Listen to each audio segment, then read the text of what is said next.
Freedom first. It is my deep conviction that all peoples wish to be free and that the desire for freedom is rooted in the soul of every one of us. A people long subjected to foreign domination, however, does not always find it easy to translate that wish into action. Under arbitrary rule, people are apt to become lethargy. Their senses are dulled. Fear becomes the dominant force in their lives. Fear of breaking the law, fear of the punitive measures which might result from an unsuccessful attempt to break loose from their shackles. Those who lead the struggle for freedom must break through this apathy and fear. They must give active expression to the universal longing to be free. They must strengthen the people's faith in themselves and encourage them to take part in the freedom struggle. Above all, they must declare their aims openly and unmistakably and organize the people towards the achievement of their goal of self-government. The essential feature of the political revolution is a strong, well-organized, broadly based political party knit together by a program that is accepted by all the members who also submit themselves to the party's discipline. Its program should aim for freedom first. Seek ye first the political kingdom became the principal slogan of the Convention People's Party, for without political independence, none of our plans for social and economic development could be put into effect. There has been a good deal to talk about dependent territories making themselves viable before attempting to take upon themselves the responsibilities of self-government. That is precisely what they cannot do, as long as the government of less developed countries remains in the hands of colonial administrators. Their economics are set to a pattern determined by the interests, not of the indigenous inhabitants, but for the national beneficiaries of the ruling country. Improvement in living conditions for the bulk of the people will not come until political power passes into their hands. Thus, every movement for independence in a colonial situation contains two elements: the demand for political freedom and the revolt against poverty and exploitation.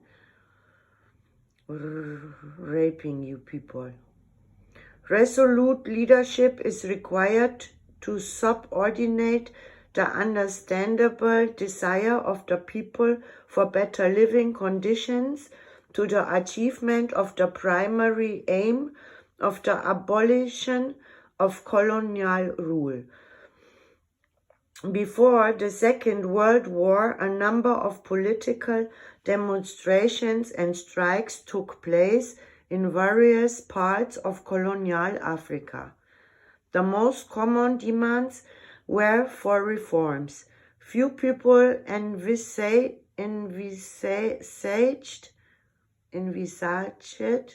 at that time the emergence of national political parties demanding independence.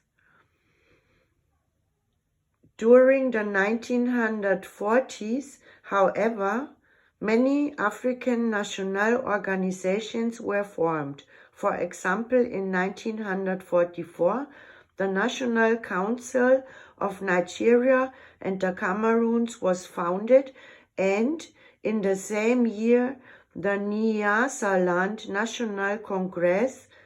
2 years later, the Kenya African Union was formed, and the race emblement Democratic African, a federation of the various organizations which had developed throughout the French colonies in West and Equatorial Africa. There followed in 1947 the formation of the Northern Rhodesian African National Congress, and in our country the United Gold Coast Convention with its aim, self-government in the shortest possible time. On 12 June 1949 came the split with the UGCC, when I founded the Convention People's Party with the declared aim of achieving self-government now. The 1950s saw the emergence and the Uganda National Congress 1952, the Tanganyika African National Union 1953, and the African National Congress in Southern Rhodesia. There were also national organizations formed in the Congo.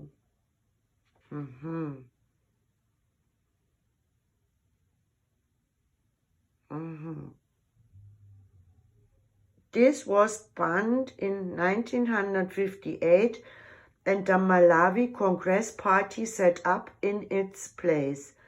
When the Central African Federation was formed in 1953, this party split up and others emerged. The United National Independence Party under Kenneth Kaunda in 1958. This was originally founded in 1920. It was banned in 1959, and the National Democratic Party was formed.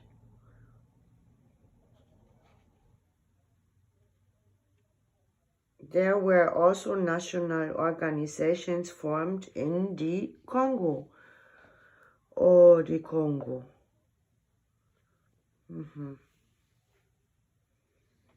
I'm drinking a drop of water, please.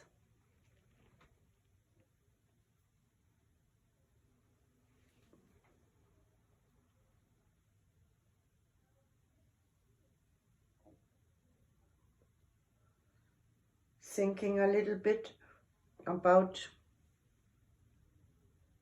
what this great man tried to tell us.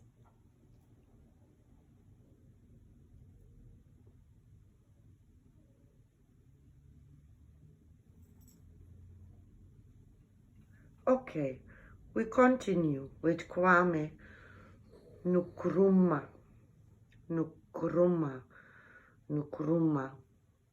In Portuguese, Africa, the União dos Populacos de Angola and the Movement Popular de Libertação de Angola were formed. Eventually, in 1959, they merged to form the African Revolutionary Front against Portuguese colonialism. This organization includes supporters in Mozambique and Portuguese Guinea. I, Kwame, have mentioned only a few of the many African political organizations formed during and after the Second World War. There are many others. Their structure, organization, and the quality of their leadership have varied, but all have had in common the determination to struggle for the abolition of colonial rule and the improvement of economic and social conditions.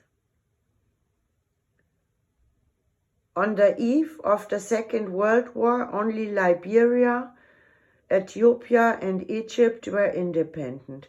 But by the end of 1959, that is 20 years later, there were 9 independent African states: Egypt, Sudan, Morocco, Tunisia, Libya, Liberia, Ethiopia, Ghana, and Guinea.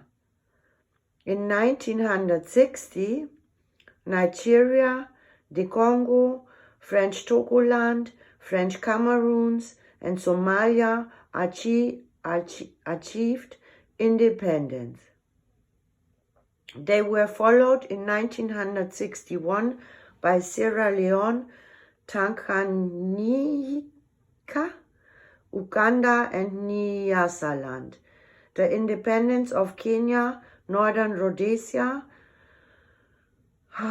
there I would like to go, Northern Rhodesia, and Zanzibar cannot long be delayed. This fundamental change in the African situation has been brought about by the struggles and sacrifices of the African peoples themselves, and nothing can now stop the rushing tide of nationalism. As long as a single foot of African soil remains under foreign domination, the battle must continue. It may be that the time has come to have a common political party with a common aim and program. For instance, instead of the Convention People's Party in Ghana, there might be the Ghana People's Party. In Kenya, the Progressive Party could be the Kenya People's Party. In Guinea, the Guinea People's Party, and so on. Yeah, each party having one common aim and objective, the freedom and unity of Africa. The various people's parties with their common aim would cooperate with each other. A central organization would undoubtedly be necessary, and also a highly trained headquarters staff. If this kind of solidarity on the party political level could be achieved, it would surely strengthen Africa's continental freedom and unity. Party leaders in countries which are still not free would be able to derive strength and inspiration from close associations with their opposite numbers in independent countries. Through beset by difficulties, they would gain confidence from being part of a strong continental organization with immense resources which they could draw upon in time of need. From its inception, the Convention's People's Party declared in its constitution that it would seek to establish fraternal relations with and offer guidance and support to all nationalist, democratic and socialist movements in Africa and elsewhere, which are fighting for national independence and self-determination. Among independent countries, the Common Party would act as a unifying force. Also, if a common domestic policy could be worked out, it would help immeasurably in the planning and development of the African continent as whole in the economic and social spheres. The unevenness of development in Africa, both political and economic, is a major problem.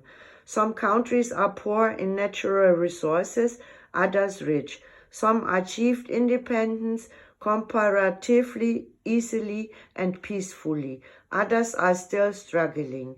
The obvious solution is unity, so that development can be properly and cohesively planned.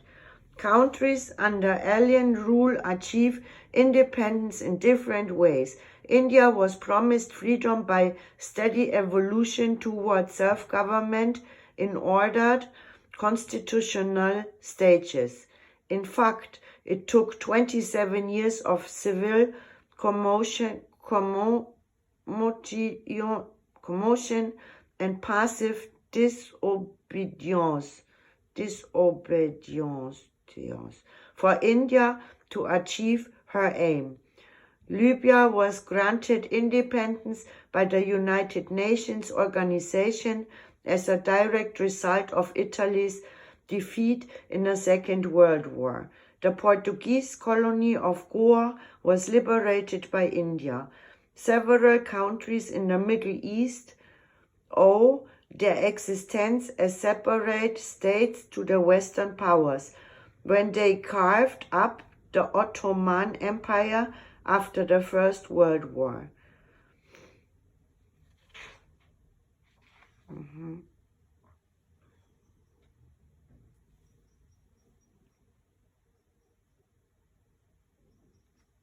Amazing history.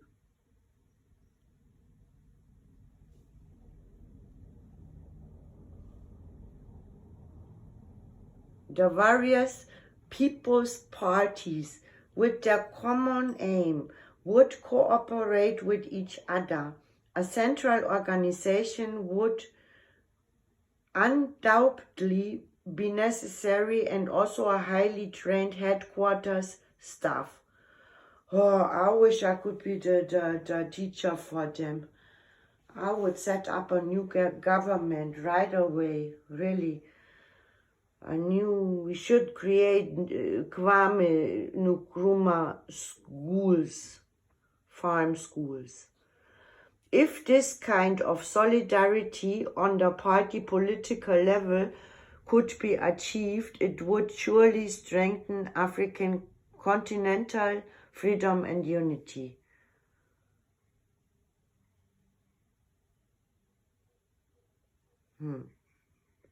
I have to think, really. Sometimes I just have to sit and think a little bit. So patient, please. English reading history. We're reading history in English. Sometimes I need time. Oh God.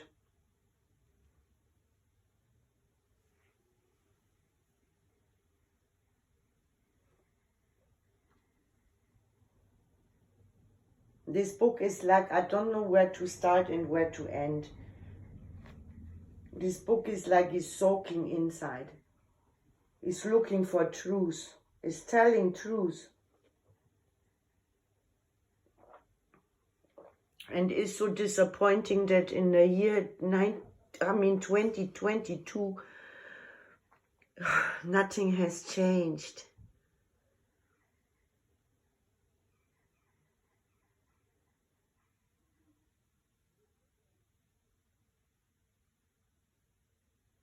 In Africa, the nature of the freedom struggle has varied according to the background conditions against which it has to operate and the position of the international scene at a given time. Generally, in territories where there is a settler problem, the struggle has been more prolonged and sometimes violent, as in Kenya during the Mau period. Where there is no settler problem, as in the West Africa, the struggle has been hard, tough, on the whole peaceful and constitutional. I have already told how independence was achieved in Ghana. looking back and trying to determine the reasons for the successful outcome of our struggle for freedom, one factor stands above all others, namely the strength of a well-organized political party representative of the broad mass of the people, people. The Convention People's Party represented the ordinary common folk who wanted social justice and a higher standard of living. It kept in daily living touch with the ordinary mass of people it represented, unlike the opposition, which was supported by a galaxy of lawyers and members of other conservative professions. The self-styled aristocracy of the Gold Coast. They did not understand the new mood of the people, the growing nationalism, and the revolt against economic hardship, thinking that their lofty assertions were enough to win adherents to their ranks. They made little effort to come into close contact with the masses in the way that I had done in my early days as secretary of the UGCC, and continued through my years of leadership of the CPP. As a matter of fact, when the leaders of the UGCC discovered that I had spearheaded a mass movement, they recoiled in frightening. That was something they had not bargained for. They had wanted me to build up a movement whose ranks would not question their self-assumed right to political leadership, but would nevertheless provide a solid enough base for them to pose as the national champions in pressing for constitutional change.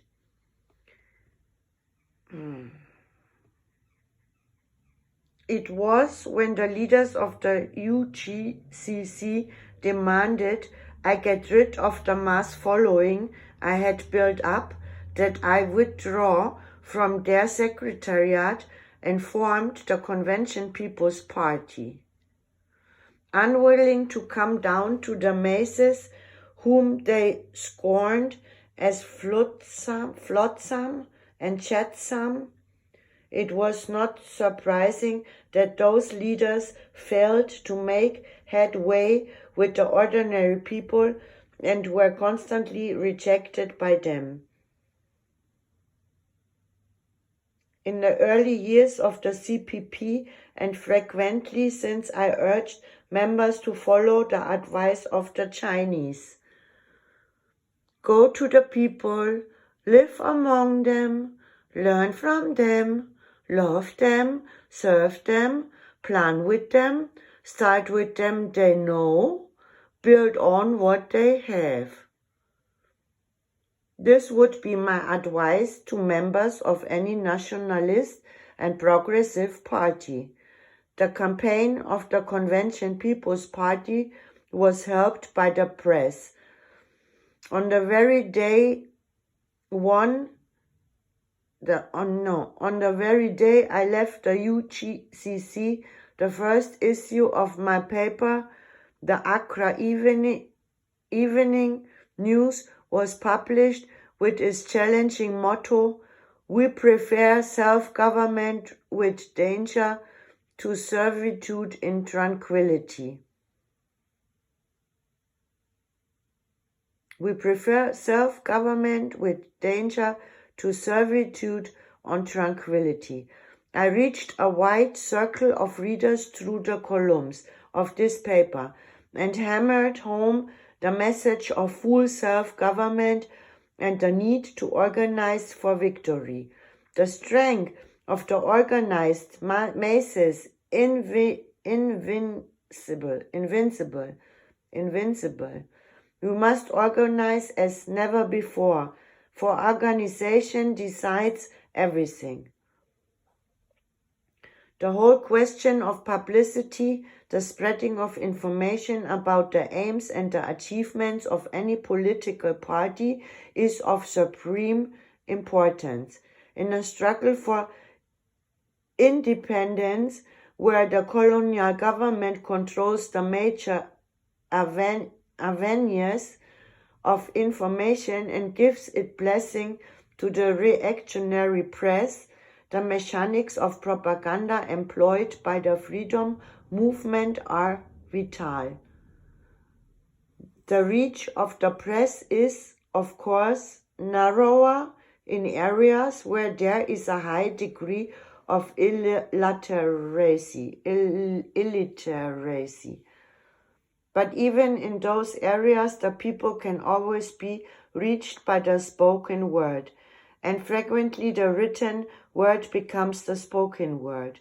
A popular anti-colonial press developed in Africa during the 1930s. In 1932, Habib Bourguiba founded the Action Tunisienne. In Morocco, the Action du Peuple, edited by Muhammad Hassan el-Khwarizmi, appeared in August 1938. The editorial committee contained the nucleus of the leadership of Morocco's committee, the Action Marocaine. In the Ivory Coast, L'Éclaireur de la Côte d'Ivoire began in 1935. 3 years later, in 1938, Dr.